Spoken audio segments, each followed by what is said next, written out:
only just begun. Captain Dave is on the bridge with a salty stare. There's a heavy scent of diesel in the humid air.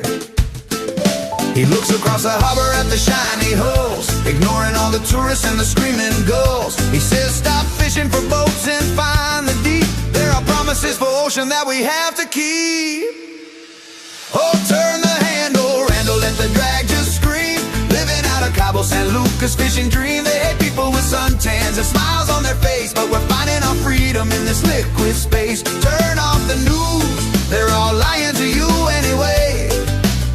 We're out here killing fish at the breaking of the day. Well, gang, here we are. We got Kevin and we got Michael joining us today for the History of Sport Fishing, Chapter 12. And Chapter 12 talks about conservation and a lot of stuff that pertains to the industry, which gave us a bad name. But I want you to understand that that's not what we're not smearing the commercial fishermen here. What we're doing is we're just making everybody aware of the practices that are put on by other countries, not so much the United States. We have to emphasize that. Absolutely. Clarify that. Because we're the good guys. And if you look at your fish that you buy at Costco or any of the box stores, if you can't pronounce the name of the country that it came from, you probably don't want to buy it. You certainly don't want to eat it. Right. Unbelievable. But hey, Kevin, tell us a little bit. We missed you last week. Yeah, so I was doing some pretty epic stuff last week and continuing on this week. Last week I was up kind of close to the Fort Smith, Montana area, and I spent the week getting my credential to become a fly fishing guide. Sweet. Nice. Congratulations. Thank you. Spent the entire week on the Bighorn River up there. And I think I saw that you showed the one picture of the trout that I caught actually on the first day. That was a big rainbow, wasn't it? Yeah, it was about 24 inches, and Really? I mean I know all fishermen lie, but I mean it was a massive trout, and then the next day I caught about a 20-inch brown trout. I mean that river, the fish in it are just massive. And I'm sure it'll go a little bit into today's talk a little bit, but the river conditions were such that the river was about 2.5 feet low, and the grass and algae was growing real heavy in the river. But through the course, we did everything from knot tying and becoming very proficient so that I can, take a client's line, re-rig it up, and not lose, a lot of river space. We had a casting instructor come out and work on us to help improve our individual casting, but then also help us teach some different casting techniques. We spent almost every day on the river, and we did drift boats, we did jet boats, and it was really cool that as the week progressed, the instructors did less and less of the guiding, and we guided each other so that we got a lot of practical application doing that. So it was a really great trip. And then as we were just talking, I'm on a pretty epic second half of the trip. I'm currently in Cody, Wyoming, and I'm going to go spend the next 3 days fly fishing Yellowstone National Park. Yes. Cool. Hell yeah. Very cool. So I'm going to try to put together some video clips and things like that so that you guys get a chance to see that. Love it. Yeah, that's a bucket list trip for sure. Yeah, this whole, I was thinking about it, and 2026 has quite literally been an epic year for me. From the beginning of the year, starting out doing muskie fishing with the guy that created the Game Changer, which is a huge fly platform to going to guide school to meeting you guys, spending time with you, now becoming a guide so that I can share my love of fly fishing with others, and now getting ready to go fly fish Yellowstone National Park. I mean, it's been an incredible year. And you ordered your first guide boat, right? Yep. I just it should be home. Might be home when I get home. I ordered a 14-foot inflatable drift raft, and so it's got a fishing platform in the front, and then you can kind of see it in the back there as well. And then I would be in the middle of it rowing. And so it's the benefit of that is I can bounce off of rocks or hit a little shallower areas and not be as concerned about beating up the boat as one of the fiberglass drift boats. So, because, when you think about it, when people go whitewater rafting and the rapids and stuff like that, they're using that style, very similar style of boat. So I figured that would be a good one to get started on. And it's very similar in length. A lot of the drift boats are 16 foot. So it's very similar in length as far as, working on maneuvering around a river and that kind of thing. Well, if you got your clients on board and you're not getting bit, you can always just drop over a rapids for them. Exactly. Even a little whitewater river rafting. Yeah. Yeah. So, gang, I want to let everybody know today we're going to be watching part 1 of chapter 12. But anybody that has any questions for Kevin or for Michael, feel free to leave your questions on the side here. We will see them. We will stop. We will answer them. Definitely. And congratulations, Seawolf, for becoming a CCA member and becoming part of the Star Tournament. I think you got a really good chance of winning that thing. You're underneath the water all the time. But Michael, do you got anything to add to what we're about to watch? And how did you get so sunburned? You must have gone outside for an hour or something. I did. I went outside yesterday for an hour and I got cooked. I haven't seen the ocean in 5 years. Right. Yeah. Not quite, but it's been a long time inside the editing suite. So yeah, I did get some sun yesterday. Absolutely. You kind of look like I looked a month ago. A week ago, yeah. After your all-day trip in the wind. I just finally got all of the sunburn peeled off of me from the last week. I looked like you for about the whole week last week. I think this is all coming tomorrow. Yeah. All right. Well, let's start this thing. And if anybody has any questions, feel free to drop us a message right here. I think Dave said something really earlier that was important, that the United States commercial fishing industry is the most regulated fishing industry in the world. And our guys, the United States commercial guys, are leading the way in sustainable harvesting techniques. And I just want to tip my hat to those guys because I know they're up against a lot of regulations and they do it the right way. And the video that we're about to see is really to emphasize the non-sustainable methods that are being used primarily by third world countries and how it's a wholesale slaughter. I call it the walls of death. It's similar to what they did to the American buffalo, where they just drive by on a train and shoot them, leave them there to rot. So there's so much going on out there that we don't see. And part of the point of this chapter was to point out some of the true threats to not only our fisheries but to the planet. And that recreational fishermen, a grandfather with his grandchild and a cane pole and a bobber and a worm, is not going to affect the fishery. And that the legislative bodies and many of the government agencies and state agencies, they don't understand the difference between a recreational sport fisherman and a commercial fisherman. They just hear the word fishing and they lump us all together. So part of the message behind this particular episode was the fact that, there's been a lot of horrible commercial practices that have gone on for years and are continuing to go on. They're not being practiced by the United States fleet, which is really important to emphasize. And the fact that we as recreational fishermen support our recreational activities in the ocean and our fisheries, be it stream, river, or ocean, and we have for 100 years. So we are the stewards of the seas and stewards of the waters that we love and cherish.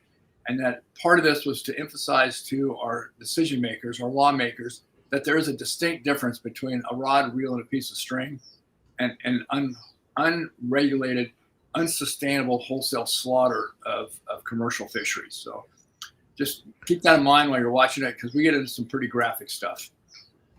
Yep, absolutely. That's why I wanted to make sure everyone understands that the United States practices very, very well stewards of our oceans, and we practice it a lot. And there's a lot of guys that fish commercially and also fish sport fish. So just got the highest respect for those guys. So let's watch this and see what happens. And like I said, leave your comments.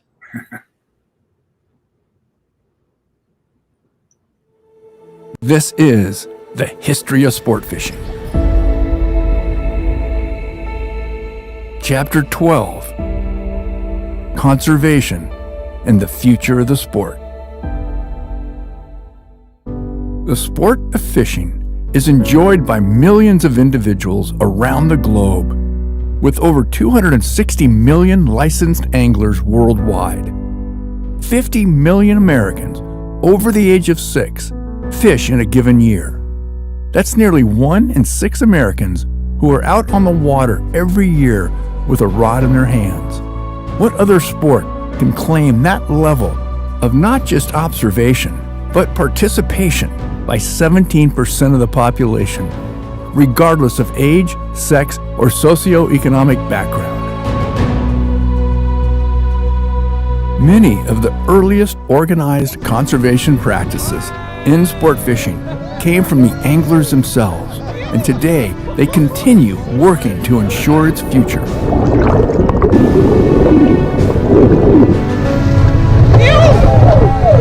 Okay, did you see him go Scott? Come on, mate. That's good to get him away like that. Well, I think what we've gotten right over the years is to realize the need to not just keep all the fish that we catch.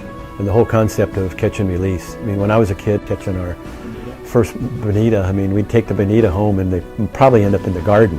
And when we caught our first marlin, you know, back in the day, we proudly had a picture taken of it. Well, 40 years ago, 50 years ago, that was the ethic. That was okay. That conservation ethic, that catch and release ethic, doesn't mean that we shouldn't eat fish, but it means that let's just keep those that we know we're going to use, take care of properly. That's been a huge change, and we've gotten that right. What we've really gotten right in this country is the rest of the world looks at the U.S. as being an anomaly and being the standard for fisheries management and fisheries conservation. No other country does it anywhere near like we do it. Nobody else has the ability to generate the funds that we generate in this country from the users of the resource, from the fishermen.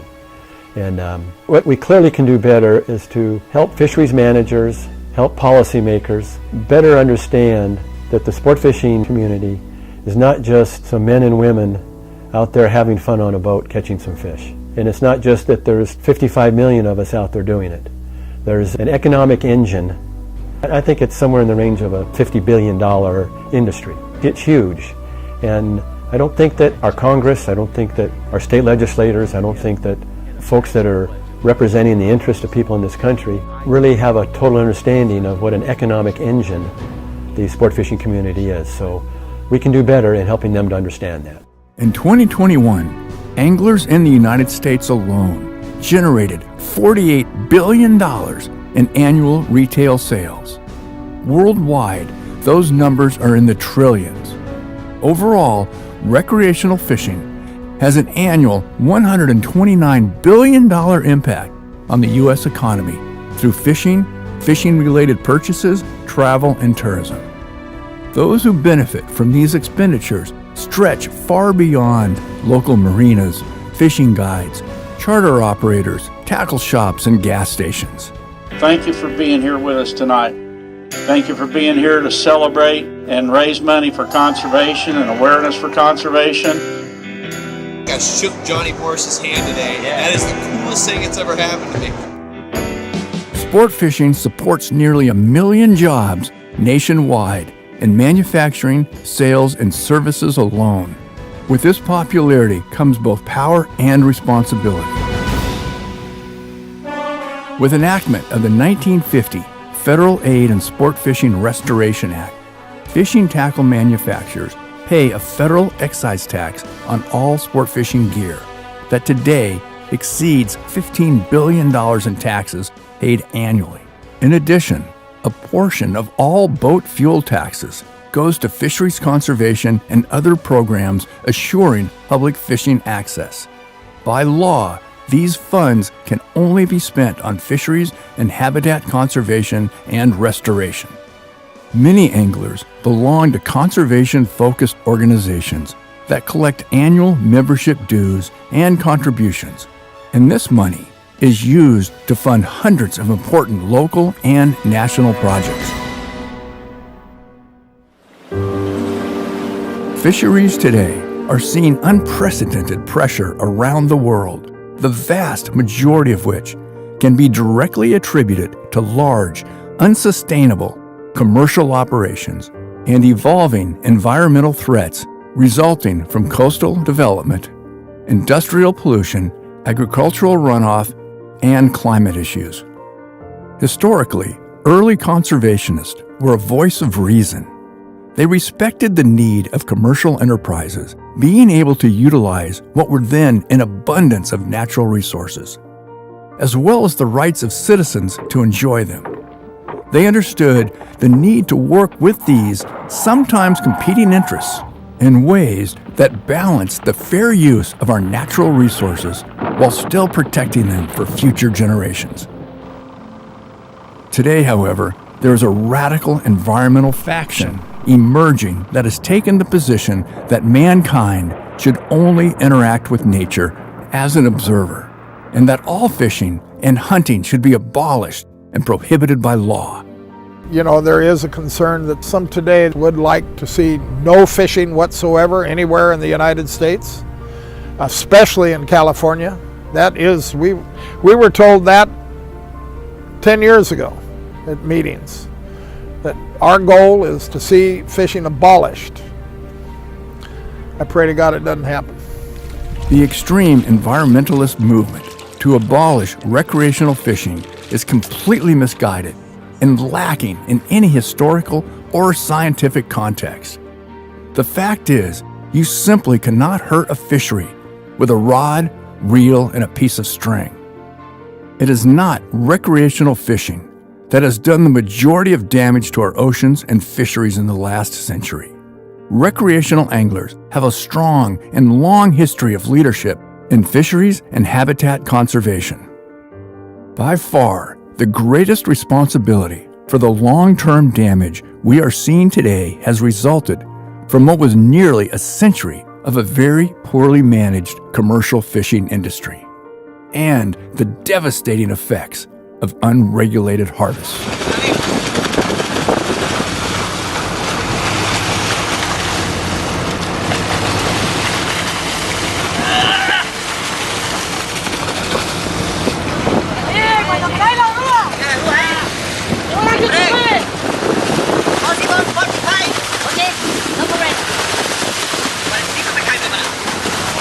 The continuing use of harmful and indiscriminate techniques and gear like high seas drift nets, inshore small mesh gill nets, bottom trawlers, and the endless miles of long lines, each containing thousands of hooks that continually and indiscriminately kill millions of unintended species, known as bycatch.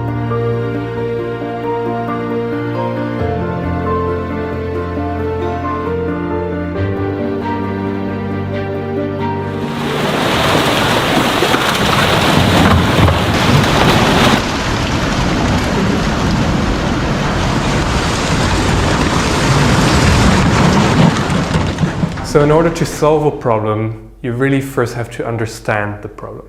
It became rapidly apparent that we simply didn't know enough about the problem yet to be able to develop an optimal solution.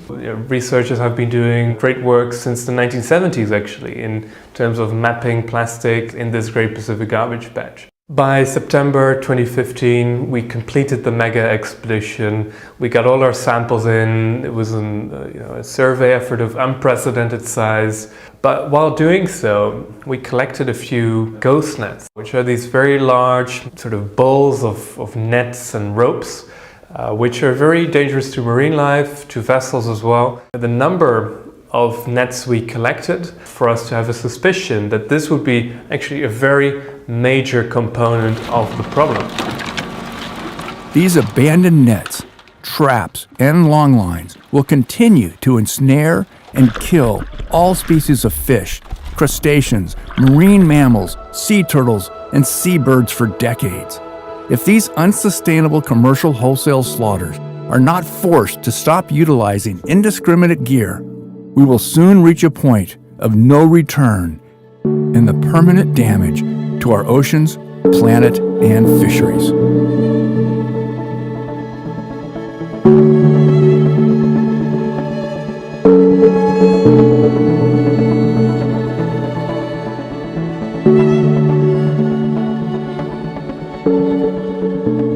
In addition, the loss and negligent discarding of commercial gear at sea has had a devastating effect as these ghost nets continue to entangle and kill everything they ensnare in a never-ending, vicious cycle of waste and destruction.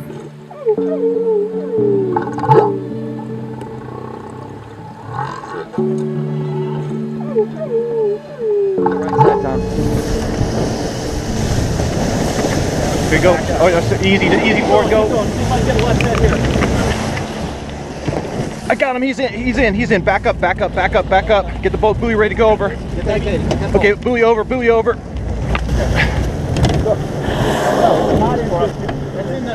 It's in there? Okay. I saw it lift up a little. Okay, good. Okay, good. Okay, good. Now just pop it. Hold that. I think everything came off, maybe.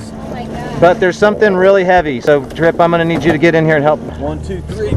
Okay, that's it. In the U.S., these practices and the harm they caused preceded today's modern regulations. It took us decades to learn how damaging these practices are. Early commercial fishermen were working within the laws of the day, and most had no idea of the scope and devastation they would cause to fish populations just a generation later. Fortunately, there has been a great deal of progress in the United States, especially over the past decades, with the passage of comprehensive legislation to monitor and strictly control or eliminate many of these harmful commercial practices. Thanks to these efforts, commercial fishing in U.S. territorial waters today is now one of the most regulated industries in the world. We are also seeing international measures being passed to address these problems in developing nations, including the United Nations Convention on the Law of the Sea and the London Convention and Protocol. Unfortunately, in many third world nations, compliance and enforcement are virtually non-existent, if at all. While rogue nations and powerful industrial interests find loopholes to get around these international guidelines. Because of this, the use of rivers and oceans as a dumping ground for countless wastes continues in many of these countries. These problems must be addressed, but completely banning fishing, whether commercial or recreational, is unrealistic and unnecessary. The banning of sport fishing would have profound negative consequences. The United States is leading the way in responsible, science-based laws for sustainable commercial fishing operations, and is working to share that knowledge with other nations. Worldwide, however, many countries continue to choose profit over sustainability, ignoring the devastation of indiscriminate harvesting techniques and waste dumping.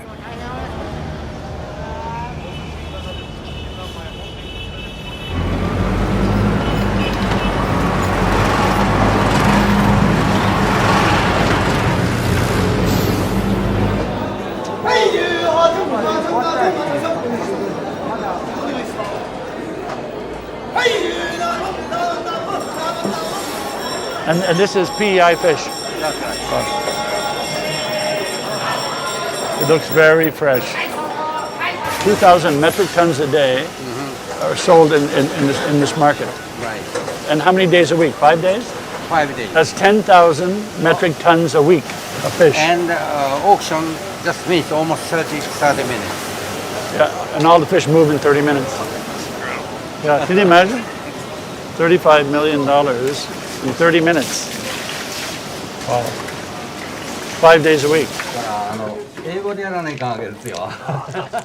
In regards to bluefin tuna, they suffer from this lust for sushi that has been created worldwide. It's a relatively new thing that may only have really emerged in the last 30 or 40 years, but tremendous amount of damage has been done. And where I live, there are sushi bars and people, have no idea what they're eating, I don't think, or just how magnificent this creature is or how vulnerable it is. Many of the earliest organized conservation practices in sport fishing came from the anglers themselves, and today they continue working to ensure its future. The most expensive fish in the world, each one selling for tens of thousands of euros. Japan stockpiling en masse. Japan, where apparently the word conservation actually means buy en masse, kill the fish, freeze them for 20 or 30 years so they can be eaten in a couple of decades' time. And then you look at ICAT, the International Council for the Conservation of Tuna. Conservation of tuna. Species have dropped by 80 to 90%. We're facing extinction, and you have a body that is set up, supposedly, to look after the tuna. It has failed completely. It ignores the scientific advice. It keeps setting quotas far, far too high. These are animals that can generate heat. They're essentially warm-blooded fish, and because of that, they can practically swim from the equator to the poles. And they do this every year to spawn. Navies have studied their body design. A bluefin tuna can swim faster than a torpedo. So, here's an animal that if it was a land animal, it would be revered. Nobody would ever, I don't think, allow it to get close to extinction. But because it's a fish, because it's sort of out of sight, out of mind, and cold and scaly, people don't seem to have that same reverence. The feeling with most species at that time, that there was almost an inexhaustible amount of fish. We didn't see the danger signs. We probably didn't want to see the danger signs. Our brains tend to work short term. Fishermen's brains especially work short term because the fish come and go over time. The impulse is catch the tuna now while you can because they will leave. So under those circumstances, in the short term it makes perfect sense. In the long term, what makes sense is everybody agrees to kill them at a rate that is below their reproductive rate, so the numbers can either increase, which is what they need to do now, or stay high enough so that everybody can make a living and make money and their kids can stay in their communities and all that good stuff. Oh, he's gonna make another run. This tuna's tired. American recreational fishermen, guides, captains, charter operators, and sport fishing industry leaders were some of the first to recognize emerging threats to our fisheries as far back as the late 1800s. Many critical concepts like catch and release, daily and seasonal catch limits, habitat protection, and restoration programs began with anglers who were on the water observing changing fish populations and water conditions firsthand. In 1922, a group of 54 visionary sportsmen met in Chicago to discuss the deteriorating conditions of America's rivers and streams. Since the turn of the century, they had watched as industrial pollution, raw sewage, and soil erosion had begun threatening many of the nation's critical waterways. These forward-looking sportsmen formed an organization to combat these threats, and they aptly named it the Isaac Walton League of America, after the 17th century English fisherman and conservationist who wrote the literary classic the complete angler.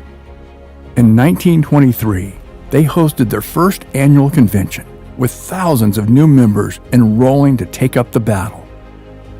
In 1925, they helped promote passage of the Black Bass Act, designating bass as a game fish, helping finance restocking programs and eliminating the commercial harvest and sales of this treasured species. Over the next several decades, the Izaak Walton League helped pass critical legislation, which has now set aside more than 111 million acres of protected wilderness areas. By its centennial year, 2022, the Izaak Walton League of America had carved an enduring foundation for the nation's bedrock conservation laws and policies that have allowed generations to enjoy wild places and cherished outdoor traditions like fishing, camping, hiking, and boating. There are hundreds of such organizations funded by anglers, and they remain at the forefront of those seeking solutions to the threats that our fisheries, waterways, and wildlife are facing today. Pollution is one of the most critical problems for fisheries today. The majority of river and ocean pollutants come from land runoffs, of fertilizers, unauthorized industrial discharges, and the release of pesticides, heavy metals, plastics, chemicals, and oils. The waters of our planet are not limitless in their capacity to absorb these pollutants, and we are now seeing the net results of decades of cumulative damage. Of all the pollutants, nitrogen-based fertilizer runoff and accumulation of non-biodegradable plastics are destroying more fish habitat than any other source. They are affecting fish and marine wildlife of every species and every size on every continent. In the past half-century, humans have increased the amount of nitrogen in the environment more than any other single element. Sewage, livestock waste, fossil fuel burning, and especially our use of synthetic fertilizers have all contributed to a doubling of nitrogen in our waterways. A recent global environmental study unveiled that we must halve the amount of nitrogen we release into the environment by 2050, or we will experience worldwide epidemics of diseases, toxic tides, lifeless rivers and lakes, and massive ocean dead zones. In 2022, estimates were that worldwide, we now dump over 17 billion pounds of plastic into our waterways every single year. That is roughly a dump truck full of garbage being dumped into our oceans every single minute. In the North Pacific Ocean, between California and Hawaii, ocean currents converge, gathering this waste into an area that has become known as the Great Pacific Garbage Patch. And that actually led to the first aerial reconnaissance mission of an ocean garbage patch ever. We crossed the Great Pacific Garbage Patch with a C-130 Hercules aircraft twice. We fitted this airplane with the most advanced aerial sensors in the world, which included shortwave infrared sensors as well as LiDAR sensors. And this is really the same technology that self-driving cars use, where we actually are able to get a sort of a 3D point cloud of the debris, through which we are also able to estimate whether it was just debris or a net at the surface, or whether it actually went down. So then we had the count, we had the volume, and through that we could actually estimate, based on the nets that we got with the mega expedition, how heavy those nets would be.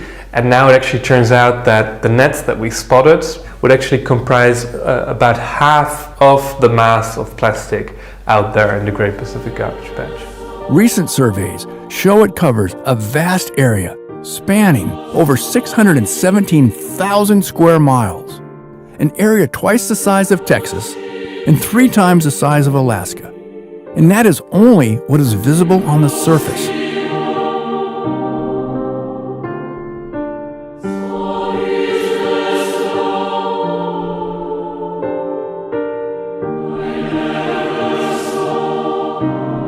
70% of non-biodegradable plastic waste sinks below the surface, out of sight, out of mind, and into our ocean's ecosystem. This material never goes away. Over the years, it breaks down into smaller and smaller particles called micro and nanoplastics, which are even more deadly to our environment and health. Scientists estimate that over 60% of all marine mammals, fish, and aquatic bird species are harmed by the plastics now polluting our waters. Fortunately, there are companies today working on solutions. The Ocean Cleanup Project has spent over a decade researching, extracting, and monitoring plastic pollution in oceans and rivers globally. Their cutting-edge technology is now being used to lead the largest marine cleanup effort in the history of mankind. There's hope on the horizon as awareness of the extent of damage pollution is doing to our fisheries increases. More than 100 nations have now banned plastic bags.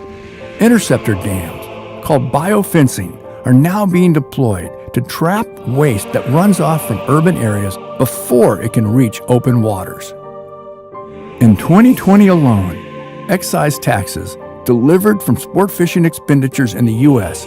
amounted to $650 million. Combined with the $752 million generated through the sale of state fishing licenses and nearly $300 million in private donations, recreational anglers have generated a total of $1.7 billion to support and improve fisheries conservation. Since 1951, sport fishing anglers have contributed over $40 billion to conservation, more than any single group or government program. Far from being a threat to fisheries, sport fishing anglers are a critical part of the conservation picture. In the case of corporate leadership in conservation work, men like Ray Scott, Johnny Morris, Lee Perkins, Bill Shedd, and Yvonne Chenard have led the way, giving back to an industry that has given so much to so many.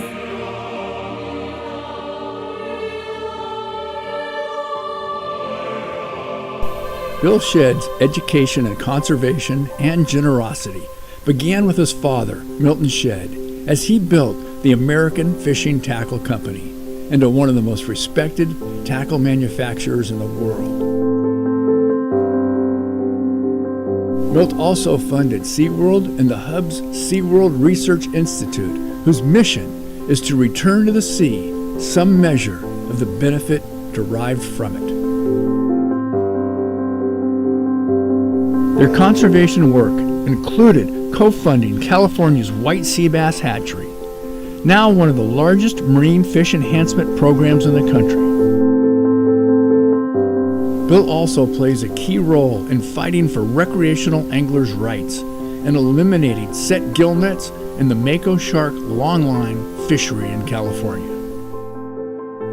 Perhaps most importantly, the Sheds set an example of corporate leadership for protecting the future of our fisheries when they instituted a policy of donating back 10% of AFTCO's profits each year to conservation causes, long before it was a trendy thing to do. Bill Shedd has volunteered for more than 35 years on numerous boards, including the Coastal Conservation Association of California, the IGFA, the American Sport Fishing Association, Hub's SeaWorld Research Institute, and the NOAA Marine Fisheries Advisory Committee, making him an unparalleled authority on the issues of sport fishing and conservation.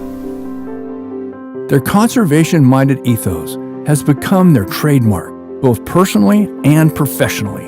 The single greatest threat to recreational sport fishing is clearly and obviously the extreme environmental community that has a bent to kick anglers off the water in any way that they can, either fairly or unfairly. I think people that want to do good things for the ocean, want to do good things for the lakes and the streams, but they have a basic bent of mankind should not interact with nature, and anywhere that they do, we need to restrict that because nature can't support that pressure. All of us who fish understand that it's about a lot more than just figuring out how to how to get them. That's obviously a big part of it, but it's more than that. It's about family and friends and relationships and a part of life, a part of who we are. Our kids, our grandkids, our great-grandkids and others, if we let the extreme portion of the environmental community run over us and think they're doing good for the ocean by removing the angler, the grandfather with a single hook and line, there's not, I can't think of, it must be out there, but I can't think of a single instance where a single hook and line has caused serious damage to the marine resource. I can think of lots of cases with commercial gear like gill nets and long lines and bottom trawls have caused major problems to resources, but single hook and line, so to kick the group, the angling group, the community that contributes over $1.5 billion a year towards monies that go to the state through license fees, through excise taxes on fishing tackle sales. That money goes back to the states for them to do good for the fish. You kick us off the water, you not only disrupt lives of the 55 million fishermen in this country, but you harm the resource. And you send the wrong message to fisheries managers who think, okay, I can create this marine protected area and I can keep the people out of this area and I'm going to bring back the marine resource. And you can't just say marine protected areas, but no fishing, even no fishing for single hook and line. Let's do the kind of things that actually will help Mother Nature, that will increase biodiversity, and not just do the things that make a few feel good with virtue signaling. They think that they're accomplishing something for the ocean and setting fisheries managers, legislators off on the wrong direction when you take the focus off of the real things that have worked and do work and put them on things like keeping the grandfather from taking the grandson and granddaughter fishing. You're on the wrong path.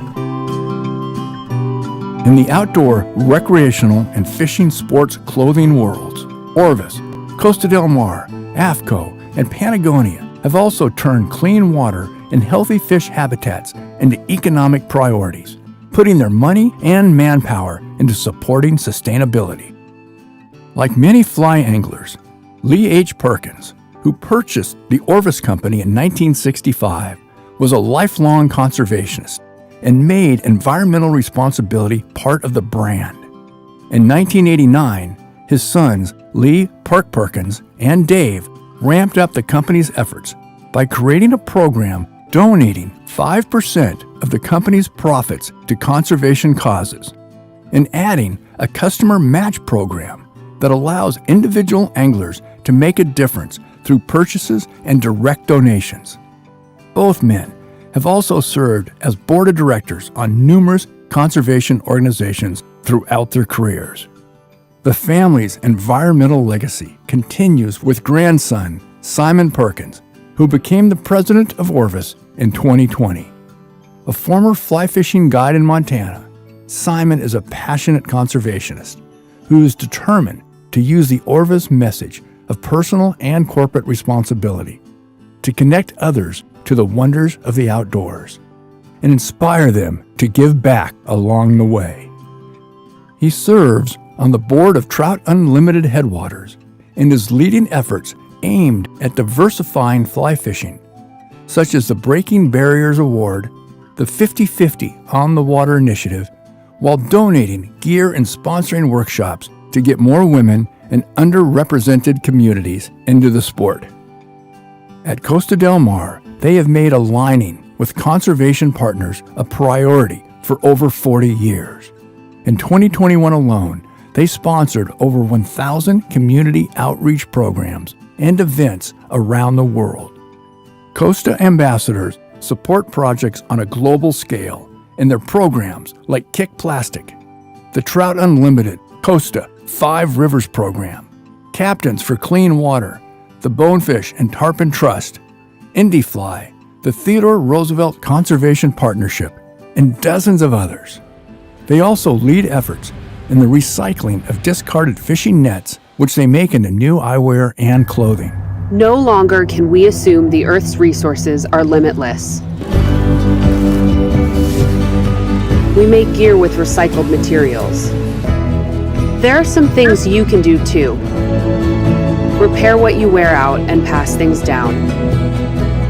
Demand recycled. Demand organic. Patagonia founder Yvonne Chenard is well known for his leadership with his 1% for the Planet initiative, which donates 1% of all company sales to conservation. In his words, if we have any hope of a thriving planet, it's going to take all of us doing what we can with the resources we have. I've had several times in my life when I woke up and I realized I was part of the problem and that I should do something about that so that I became part of the solution rather than the problem. There's a right way, there's a wrong way. There's no gray way to solve a problem. So if we can change, if we can make intelligent decisions on our purchasing, if we can have full transparency in corporations, it'll change the world. It really will. Because I think the consumer, in the end, given enough information, will make the right decisions. I really do. And lead by example. Inspire and implement solutions to the environmental crisis. The history of cooperation between industry leaders and individual anglers on issues related to fishing conservation dates back over a century. Perhaps the best known worldwide non-profit sport fishing organization leading these efforts is the International Game Fish Association. From the beginning, the IGFA's stated mission has been to promote the conservation of game fish, to encourage the use of responsible, ethical angling practices through science, education, rulemaking, record-keeping, and recognition of outstanding accomplishments in the field of angling. IGFA leaders are dedicated educators and some of the world's finest historians of sport fishing's legacy. Their E.K. Harry Library of Fisheries houses a large collection of fishing publications and artifacts and serves as a mecca for academic researchers. The IGFA represents and protects interests in both fresh and saltwater regions around the world. They are also major supporters of scientific research efforts and have worked hard on behalf of meaningful conservation legislation for the past 80 years. Our nation's pastime is often under threat of being completely taken away. One of the IGFA's primary partners in protecting fisheries and anglers' rights through legislation is the American Sport Fishing Association. The ASA was created in 1933, and they are now a champion for the sport fishing industry as a whole. Through policy, science, and conservation, the American Sport Fishing Association works to minimize access restrictions, promote clean waters, and restore fish populations. They also support multiple regional and national programs advocating for the inclusion of recreational fishing as an essential activity in the 30 by 30 legislation that seeks to conserve 30% of our lands, waterways, and coastal areas by the year 2030. Supporting passage in the National Fish Habitat Partnership, which focuses on local habitat restoration projects throughout this great nation of ours. When dealing with topics of conservation and freshwater fishing, many issues have been seen as only local or of regional concern. However, in the case of coastal and offshore angling problems and policies, often have national and even international implications. Bass, however, are a species who do not follow the local issues rule. Bass have been called the all-American fish and can be found in nearly every state in the country. They are the most popular species of freshwater fish nationwide, with over half of all licensed American anglers fishing for bass every year. One of the earliest crusaders for common sense conservation was BASS founder Ray Scott. In the 1960s, there were all kinds of issues emerging that affected bass anglers, and many of which stemmed from unregulated dumping into waterways by commercial industries. Ray developed a plan to get anglers involved, helping to identify and report polluters, and to call public and political attention to these crimes. He called it Peg a Polluter, and he encouraged fishermen to find the source. So, gang, we're going to end today's show with the conservation Ray Scott and the dumping and all that stuff. We're going to talk about that next week. But first of all, Michael, Rick Maurer wanted to know, every video he's ever seen of tarpon fishing, they always release the fish. Are these fish not edible? They're not edible. I mean, for all intent and purposes, they're very bony, and their meat is not palatable. So, they've been releasing these tarpon for years now, thank goodness, and their populations are really healthy. So, yeah, they're not a good eating fish, and it's probably what sustained them. Absolutely. There are countries that harvest them, Rick, but we don't harvest them in the United States of America, even though I told Michael a long time ago I'd love to make a fillet video of how to fillet a tarpon, but that's for a different show, a different time, and it's all about humor. If you guys have ever seen me, you know my stick, you know what I talk about all the time. Yep. But today's show has been super important to listen to, and it's kind of the thing. If we don't save our planet, gang, nobody else is gonna. And what's going on with the industry and the fishing around the world, not in America, but other countries, it's absolutely devastating. It's horrifying what they're doing. I mean, the Mediterranean Sea, for all intents and purposes, doesn't have any fish in it anymore. And it is a beautiful piece of water, but it is barren. It's Dead Sea. And I think about all the stuff that's going on, and it's massive worldwide unsustainable commercial industry. It comes down to, what can I do? I'm just a guy out the boat, love to fish. What difference can I make? And for me, after being at Midway Island for several trips and seeing all these beautiful birds that fly, they fly from Midway, which is halfway between the continental United States and Japan. They fly all the way as far as Alaska and San Francisco Bay to get their food for their babies.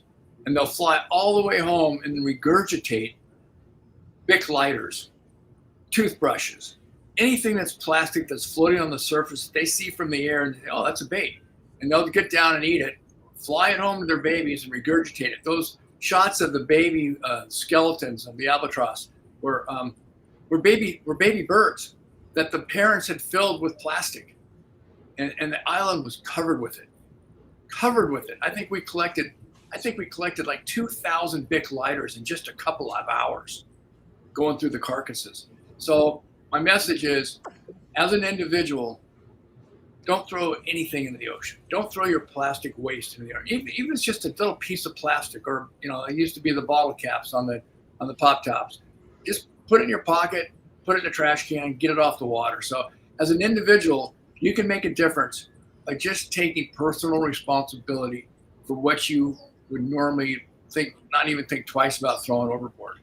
Well, and I think sometimes what people don't maybe necessarily think of as conservation that they can do on an individual level, but two things that come to mind is properly fighting a fish and proper handling of fish will significantly better the chances of the fish after that. I love the kind of the little phrase that you have in the inside sport fishing of practice CPR, catch, photograph, release.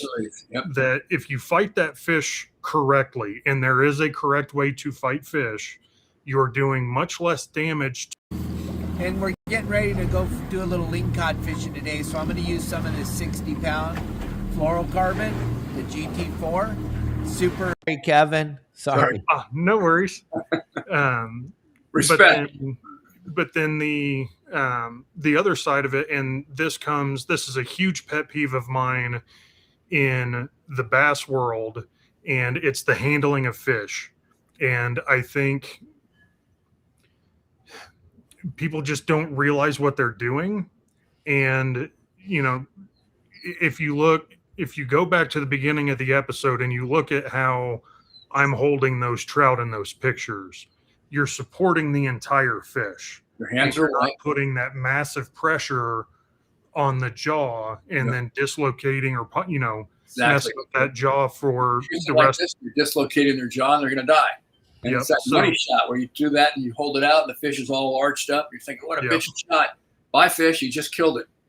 Yep. So, I mean, just those two things alone there, proper fighting of a fish and proper handling of a fish, you're doing more for conservation than you realize. Yep.